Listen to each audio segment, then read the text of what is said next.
హైదరాబాద్ గడ్ కేసుల్లో ప్రేమ పేరుతో మైనర్లు ట్రాప్ చేశారు. సోషల్ మీడియా వేదికగా మైనర్కు వలవేశాడు యువకుడు. అవినాష్ అనే యువకుడు యువతితో ప్రేమాయణం సాగించాడు. ఇద్దరు సన్నిహితంగా దిగిన ఫోటోలతో బెదిరింపులకు పాల్పడ్డాడు. దీంతో ఆ యువతి ఆత్మహత్య యత్నానికి పాల్పడింది.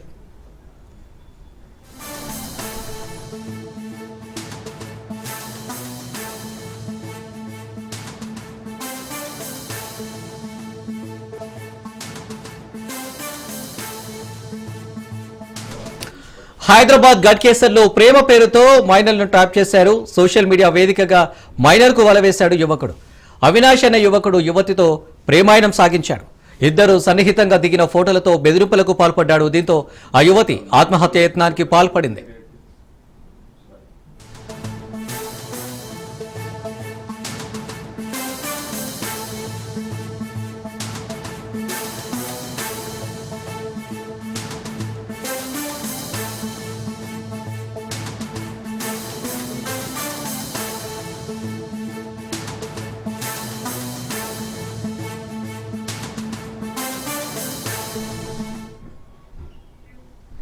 రైట్ గా దీనికి సంబంధించి మరిన్ని డీటెయిల్స్ మా ప్రతినిధి మహేందర్ అందిస్తారు. మహేందర్,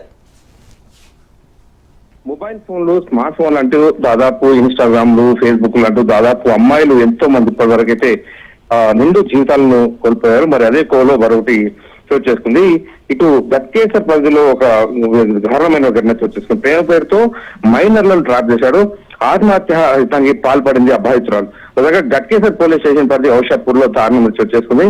అక్క చెల్లెలు ప్రేమ పేరుతో బ్లాక్ మెయిల్ చేశాడు అవినాష్ రెడ్డి అనే వ్యక్తి. మొత్తం ఇన్స్టాగ్రామ్ లో మొదట తన పరిచయమై ఫోటోలు దిగినటువంటి అవినాష్ రెడ్డి తరచూ బ్లాక్ మెయిల్ చేస్తూ తనకు ఎదురైనటువంటి బంగారం, డబ్బు పెద్ద మొత్తంలో తన వద్ద నుంచి లాక్కున్నాడు. తర్వాత అవే ఫోటోలు అవే బ్లాక్ మెయిల్ చేస్తూ తన చెల్లిని పై కనపడింది. తన చెల్లిని కూడా పంపాలంటూ పదే పదే వేధింపసాగాడు. దీన్ని అంటే ఇంట్లో తల్లిదండ్రులు చెప్పుకోలేక చెల్లెలు కూడా ఇదే అంటే తను కూడా ఇబ్బందులకు గురవుతుందని భావించినటువంటి యువతి మరణానికి ఆత్మహత్యానికి పాల్పడింది. మరి దీనిపైన పోలీసులు అయితే కేసు నమోదు చేసుకుని దర్యాప్తు చేస్తున్న పరిస్థితి కనిపిస్తుంది. ఇక మైనర్ల తండ్రి తిరుమల రెడ్డి ఫిర్యాదుతో ఈ కేసు అయితే నమోదు చేస్తున్నారు. ఇక ఇద్దరు మైనర్లను అంటే టార్గెట్ చేసినటువంటి ఈ అవినాష్ రెడ్డి వ్యక్తులు అంటే చాలా మంది ఉన్నారు సమాజంలో అంటున్నారు. మొత్తానికైతే ఆ బాలికలు కూడా తమ వారి పరుగు పోతున్న బాధిత ఏదైతే ఉందో ప్రధానంగా తన జీవితం ఎలాగో నాశనం అయిపోయింది అవినాష్ రెడ్డి చేతిలో. ఇక తన చెల్లెల జీవితం అయినా ఇంకా ఉండాలి. మరి ఇలా దుర్మార్గం అడ్వాన్సులు అవి లేకుండా పోయింది. మరి ఆ ఫోటోలు, వీడియోలు అంటే తాము ఇద్దరు కలిసినటువంటి సమయంలో తీసుకున్న ఫోటోలు, వీడియోలు చూపిస్తూ పదే పదే తనపైన కూడా అత్యాచారానికి పాల్పడ్డాడు. ఇప్పుడు తన చెల్లి పైన కన్నేసి ఆ తను కూడా ట్రాప్ లో చేస్తున్నాడు. మరి ఇక బంగారం కూడా తీసుకున్నాడు, పెద్ద మొత్తం డబ్బులు తీసుకున్నాడు. ఇంతటితో ఆగకుండా తన చెల్లిని కూడా టార్గెట్ చేశాడు. తన వద్దకు పంపాలని ఒత్తిడి కూడా చేయడంతో ఆ మైనర్ బాలిక బలవన్మరణానికి అయితే ప్రయత్నించింది. ఇక గట్కేసర్ పోలీస్ స్టేషన్ లో వర్షాపూర్ లో ఈ ఘటన చోటు చేసుకుందనేది. మహేందర్, బాలిక తల్లిదండ్రులు ఏమంటున్నారు? అంటే మొదట తండ్రి తిరుమల రెడ్డితో ఇప్పుడు కేసు అయితే పెట్టాడు. మైనర్ బాలిక అయినట్టు మొదట ఈ అవినాష్ రెడ్డి అక్కతో ఇన్స్టాగ్రామ్ పరిచయమై ప్రేమను నడిపించాడు. అంటే ఇతని ధోరణి గతంలో తెలిసి తల్లిదండ్రులు వారించిన పరిస్థితుంది. అయితే అప్పట్లో కూడా తల్లి చెప్పినా కూడా తను వినలేదని అవినాష్ రెడ్డితోనే నడుచుకుంటూ పోయిందని అదే విషయాలు తెలియకొస్తున్నాయి. మరి అదే అదునుగా భావించండి ఇక తన పైన ఆ అమ్మాయికి ఏదైతే ఇప్పుడు ఆత్మహత్య పాల్పడిందో తనకు నమ్మకం విపరీతమైన నమ్మకం పడింది. ఇక తను ఏం చెప్పినా చేస్తుందన్నటువంటి భావించినటువంటి అవినాష్ రెడ్డి ఇక తను ఉన్నటువంటి ఫోటోలు కానీ తన దగ్గర తీసుకున్న విషయాలు అంటే మొత్తం కూడా పర్సనల్ గా ఉన్నటువంటి విషయాలన్నీ కూడా బహిర్గతం చేస్తానని సోషల్ మీడియాలో పెడతానని వేధింపుకు గురిచేసి తన చెల్లిని సైతం తన వద్దకు రావాలని చెప్పడం కూడా జరిగింది. మరి దీంతో ఆ బాలిక చేసేది లేక ఇంకా ఇలా ఈ విషయాలు ఎవరికి చెప్పుకోలేక ఒకవైపు తండ్రి కూడా చెప్పుకోలేక ఆత్మహత్యకు పాల్పడి దీనిపైన అవినాష్ రెడ్డి కఠినంగా శిక్షించాలని ఇంకా తను అంటే ఇప్పటికీ ఇలా చాలా మంది కూడా వేధించాలని కూడా ప్రధానంగా ఇప్పుడైతే తెలుస్తున్న పరిస్థితి కనిపిస్తుంది. ఇంకా తల్లిదండ్రులు మాత్రం అవినాష్ రెడ్డిని చాలా కఠినంగా శిక్షించాలన్నట్టుగా కూడా వాళ్ళు కోరుతున్న పరిస్థితి కనిపిస్తుంది. Right Mahender, thank you.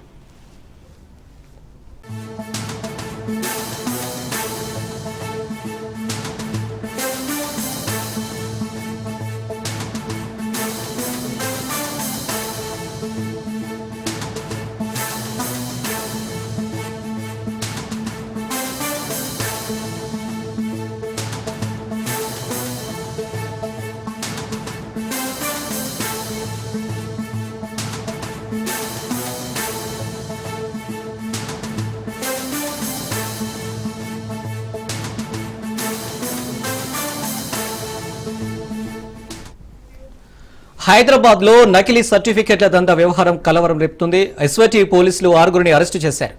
ఈ ముఠాకు నకిలీ సర్టిఫికెట్లను ఢిల్లీ కేంద్రంగా ఉన్న ప్రధాన సూత్రధారులు తయారు చేసి ఇస్తున్నట్టు గుర్తించారు. ఇలా గుట్టుగా కొన్నేళ్లుగా నకిలీ సర్టిఫికెట్లు, ఫేక్ డాక్యుమెంట్స్ దందా నడుస్తుండడం కొంత ఆందోళన కలిగిస్తోంది. నిందితులను అదుపులోకి తీసుకున్న ఎస్వటి పోలీసులు నకిలీ సెల్ లీడ్ పత్రాలు, బర్త్, క్యాస్ట్ సర్టిఫికెట్లు, రెవెన్యూ బాండ్ పేపర్లు స్వాధీనం చేసుకున్నారు.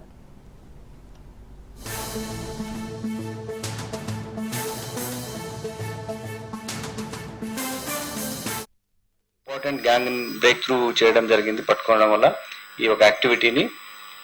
దీంట్లో ఏంటంటే వీళ్ళు బర్త్ సర్టిఫికేట్స్, కొత్త ఫేక్ బర్త్ సర్టిఫికేట్ క్రియేట్ చేస్తున్నారు. అందులో 48 బర్త్ సర్టిఫికేట్స్ ను మనం సీజ్ చేయడం జరిగింది. అలానే ఫేక్ ఇన్కమ్ సర్టిఫికేట్, ఇవి కూడా 5 ఫేక్ ఇన్కమ్ సర్టిఫికేట్ సీజ్ చేసాం. కాస్ట్ సర్టిఫికేట్ 11 కాస్ట్ సర్టిఫికేట్స్ కూడా సీజ్ చేయడం జరిగింది. ఫ్రాడ్ రీచింగ్ కన్సెంట్ వచ్చినటువంటి like stamp, non judicial stamp papers, fake ones also seize చేయడం జరిగింది. ఇందులో 100 rupees fee bond papers 190, then 50 rupees worth bond papers 198, and 20 rupees bond papers 157. అలానే 500 rupees bond paper ఒకటి, ఒక 20 రూపీస్ ఇది ఫ్రాంక్లిన్ ఎంటీ స్టాంప్ పేపర్స్, అవి కూడా seize చేయడం జరిగింది. ఈ నోటరీ స్టాంప్ పేపర్స్ కూడా వాళ్ళ నుంచి సీజ్ చేశాం. దీంట్లో టోటల్ గా 6 అక్యూజ్ అరెస్ట్ చేయడం జరిగింది. ఇందులో తోట వెంకట భాను ప్రకాష్, తోట సాగరిక, అడ్డగూడూరు అనిల్ అని వాళ్ళ ఫాదర్ చంద్రశేఖర్, అడ్డగూడు చంద్రశేఖర్, జలీల్ అనే వ్యక్తి, కిషోర్ అనే వ్యక్తిని కూడా మొత్తం 6గురిని అరెస్ట్ చేయడం జరిగింది. బట్ ఎవరికి అమ్మారని మేము ఐడెంటిఫై చేశాం కాబట్టి వాళ్ళ ద్వారా will go to the route, ఎవరి నుంచి ఎవరికి అయింది, ఈ డాక్యుమెంట్ ఎక్కడికి పోయింది, ఎవరి ద్వారా మిస్యూజ్ అయింది, వాళ్ళను చూస్తున్నాం. ఇప్పటికీ 6 అక్యూజ్ ను మేము అరెస్ట్ చేశాం.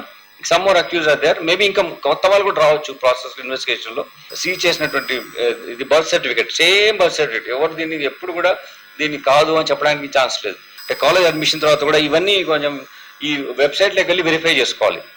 ఇంకా ఫర్దర్ గా ఎక్కువ నంబర్ ఎక్కువ ఉంటే suddenly they can come to police so that we will properly. Hyderabad లో కారు బీభత్సం సృష్టించింది. లంగర్ హౌస్ ఫ్లైఓవర్ పై కారు పల్టీలు కొట్టింది. మహిదీపట్నం వైపు నుంచి లంగర్ హౌస్ వెళ్తుండగా ఈ ప్రమాదం జరిగింది. ఎయిర్ బ్యాలెన్స్ ఓపెన్ కావడంతో కారులో ఉన్న వ్యక్తికి ఎలాంటి ప్రాణహాని కలగలేదు. ఈ ఘటనలో కారు నుజ్జునుజ్జైంది. ఈ ప్రమాదంతో ఫ్లైఓవర్ పై భారీగా ట్రాఫిక్ జామ్ అయింది. పోలీసులు ట్రాఫిక్ క్లియర్ చేశారు. కారులో ఉన్న వ్యక్తికి గాయాలు కావడంతో అతడిని ఆసుపత్రికి తరలించారు. నుజ్జునుజ్జైన కారును పోలీసులు క్రేన్ సాయంతో పిఎస్కు తరలించారు. డ్రైవింగ్ చేసేటప్పుడు మద్యం సేవించడం లేకుండా అతి వేగంతో ప్రమాదం జరిగిందన్న కోణంలో పోలీసులు దర్యాప్తు చేస్తున్నారు.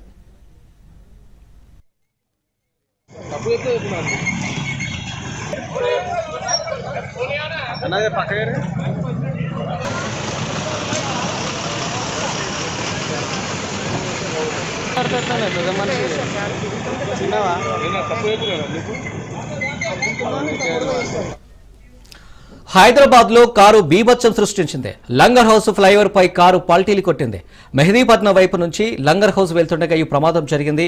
ఎయిర్ బ్యాలెన్స్ ఓపెన్ కావడంతో కారులో ఉన్న వ్యక్తికి ఎలాంటి ప్రాణహాని కలగలేదు. ఈ ఘటనలో కారు నుజ్జునుజ్జైంది. ఈ ప్రమాదంతో ఫ్లైఓవర్ పై భారీగా ట్రాఫిక్ జామ్ అయింది. పోలీసులు ట్రాఫిక్ క్లియర్ చేశారు. కారులో ఉన్న వ్యక్తికి గాయాలు కావడంతో అతడిని ఆసుపత్రికి తరలించారు. నుజ్జునుజ్జైన కారును పోలీసులు క్రేన్ సాయంతో పిఎస్కు తరలించారు. డ్రైవింగ్ చేసేటప్పుడు మద్యం సేవించాడా లేక అతివేగంతో ప్రమాదం జరిగిందన్న కోణంలో పోలీసులు దర్యాప్తు చేస్తున్నారు.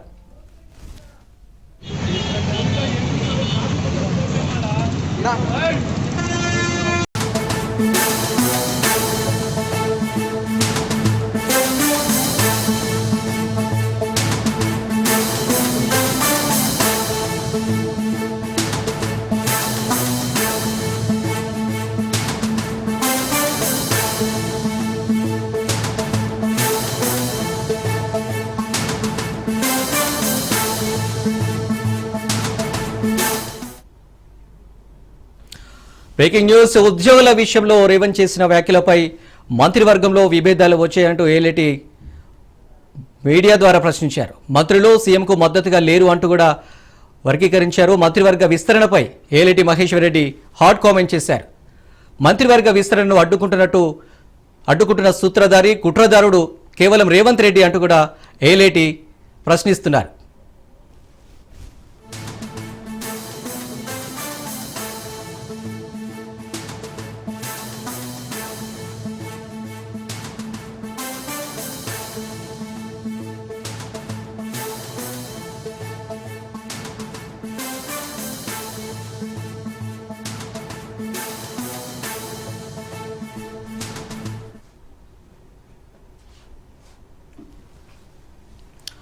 తెలంగాణ మంత్రివర్గ విస్తరణపై ఏలేటి మహేశ్వర్ రెడ్డి కామెంట్ చేశారు. మంత్రివర్గ విస్తరణను అడ్డుకుంటున్న సూత్రధారి కుట్రధారుడు రేవంత్ రెడ్డి అంటూ ఆరోపణలు చేశారు. రాష్ట్రం దివాలా తీసిందని సీఎం ప్రకటించినా బట్టి ఎందుకు స్పందించడం లేదన్నారు.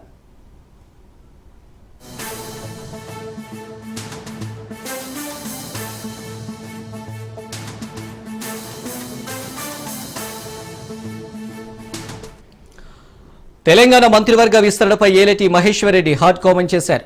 మంత్రివర్గ విస్తరణను అడ్డుకుంటున్న సూత్రధారి కుట్రధారుడు రేవంత్ రెడ్డి అంటూ ఆరోపణలు చేశారు. రాష్ట్రం దివాలా తీసిందని సీఎం ప్రకటించిన బట్టి ఎందుకు స్పందించడం లేదన్నారు. రైట్, ఇక మంత్రివర్గ విస్తరణపై ఏలేటి హాట్ కామెంట్ చేశారు. దీనికి సంబంధించి డీటెయిల్స్ రాజిరెడ్డి లైన్లో అందిస్తారు. రాజిరెడ్డి, మంత్రివర్గ విస్తరణను ఆపివేస్తుందే ముఖ్యమంత్రి రేవంత్ రెడ్డి.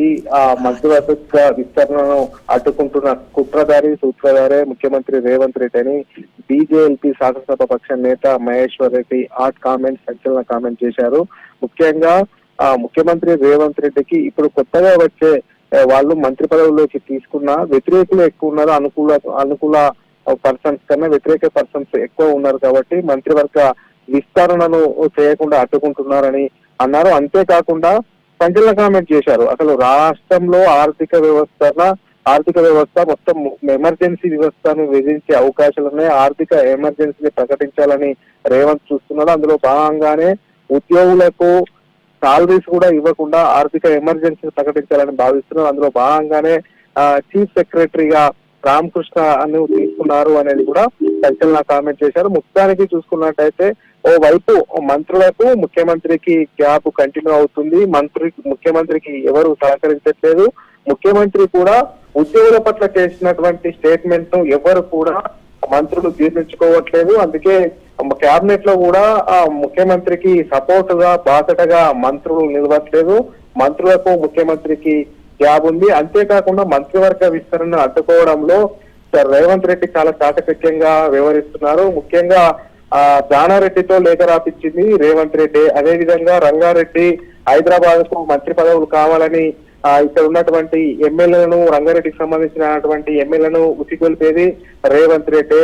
ఎస్సీలకు అదే విధంగా ఎస్టీలకు మంత్రి పదవిలు కావాలి రిప్రజెంటేషన్స్ స్వయంగా తీసుకుంది ముఖ్యమంత్రి. ఇదంతా కూడా రాష్ట్రంలో మంత్రివర్గ విస్తరణ చేయడానికి రేవంత్ రెడ్డికి ఇష్టం లేదు. కీలకమైనటువంటి మంత్రి శాఖలన్నీ కూడా తలబద్దే పెట్టుకోవాలనేది కూడా ముఖ్యమంత్రి రేవంత్ రెడ్డిలో కనిపిస్తుంది. అందులో భాగంగానే బీసీల జపం చేస్తున్నటువంటి రేవంత్ రెడ్డి కాంగ్రెస్ పార్టీ బీసీలకు సంబంధించినటువంటి వాళ్లకు 6 పదవుల్లో 4 పదవులు మంత్రి పదవులు ఎందుకు ఇవ్వట్లేదు, వాళ్లకు ఒకవేళ 4 మంత్రి పదవులు బీసీలకు ఇస్తే కీలకమైనటువంటి శాఖలు పోతాయనే ఉద్దేశంతోనే ముఖ్యమంత్రి రేవంత్ రెడ్డి కేబినెట్ ఎక్స్టెన్షన్ చేయట్లేదు. ముఖ్యంగా బీసీలకు 2 కేబినెట్ లో తీసుకున్నారు. ఆ 2 కూడా పోర్ట్ఫోలియోలు డమ్మీ ఇచ్చారు. అంతేకాకుండా బీసీ జపమెచ్చుకున్నటువంటి ముఖ్యమంత్రి కాంగ్రెస్ మరి బీసీలకు డిప్యూటీ సీఎం ఎందుకు ఇవ్వట్లేదు, ఇవన్నీ కూడా పదవులు అడ్డుకుంటుంది, ఆపుతుంది, కేబినెట్ ఎక్స్టెన్షన్ కాకుండా చూస్తుంది అంతా కూడా రేవంత్ రెడ్డి అనేది కూడా సంచలన కామెంట్ చేశారు. మొత్తానికి చూసుకున్నట్టయితే హైకమాండ్ కు రేవంత్ రెడ్డి కూడా గ్యాప్ ఉంది. అందులో భాగంగానే రాహుల్ గాంధీ హైదరాబాద్ కు వచ్చినప్పుడు కూడా ముఖ్యమంత్రి రేవంత్ రెడ్డిని పలకరించలేదు అనేది కూడా స్పష్టం చేశారు. మొత్తానికి మరోసారి ముఖ్యమంత్రి రేవంత్ రెడ్డి పైన బీజేపీ నేత మహేశ్వర్ రెడ్డి సంచలన కామెంట్ చేశారని చెప్పుకోవచ్చు. Right Rajireddy, thank you. మాజీ ఎమ్మెల్యే వల్లభనేని వంశీ, ఓలుపల్లి మోహన రంగారావులను పోలీసులు కోర్టులో హాజరుపరిచారు. నకిలీ పట్టాల పంపిణీ వ్యవహారంలో వంశీపై పీటీ వారెంట్ దాఖలు చేశారు హనుమాన్ జంక్షన్ పోలీసులు. ఈ నేపథ్యంలో వల్లభనేని వంశీ, ఓలుపల్లి మోహన్ రంగారావులను నూజివీడ్లోని 2వ అదనపు జూనియర్ సివిల్ జడ్జి ముందు హాజరుపరిచారు. నూజివీడ్ కోర్టులో వల్లభనేని వంశీకి చుక్కెదురైంది. వల్లభనేని వంశీ ఆరోగ్య పరిస్థితిపై ఆందోళన వ్యక్తం చేశారు భార్య పంకజశ్రీ. యూరిన్ శాంపిల్స్ లో యూటోనియం బాడీస్ పాజిటివ్ వచ్చినట్లు తెలిపిన వంశీ భార్య పంకజశ్రీ గతంలో కొట్టివేసిన కేసులను మళ్లీ పెట్టి వంశీపై తప్పుడు కేసులు బనాయిస్తున్నారంటూ ఆరోపించారు వంశీ లాయర్. ఈ నెల 29 వరకు ఇద్దరికి 14 రోజులు రిమాండ్ విధించింది కోర్టు.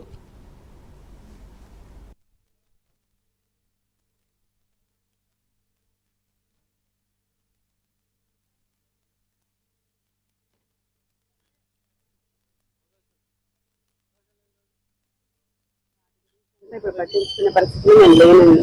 ఆయన హెల్త్ చాలా డిటెరియేట్ అయిపోయింది, వెయిట్ లాస్ ఉంది బాగా, అండ్ ఆల్సో యూరిన్ శాంపిల్స్ లో కీటోన్ బాడీస్ పాజిటివ్ వచ్చాయి మాకు. సో మేము దాని గురించి చాలా వరీ అవుతుంది. అవన్నీ లీగల్ టీమ్ అడగండి ఏదైనా ఉంటే. పీటీ వారంలో అవన్నీ మేము ఛాలెంజ్ చేస్తామండి. ఇప్పుడు ఇదైతే 100% తప్పుడు కేసే, గతంలో తీసేసిన కేసే. మళ్ళా ఏదో తిరిగి తవ్వి ఏదేదో చేద్దామన్న ప్రయత్నం చేస్తున్నారు తప్ప అదేం లేదు.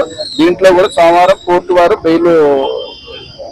బెయిల్ పిటిషన్స్ అన్ని వేసి ఇంటర్మ్ బెయిల్ కూడా రేపిస్తారు. ప్రస్తుతం వంశీ గారి ఆరోగ్య పరిస్థితి బాగుండలేదు. ఆయన్ని కూడా హాస్పిటల్ తీసుకెళ్ళమని డైరెక్షన్ కూడా కోర్టు వారికి.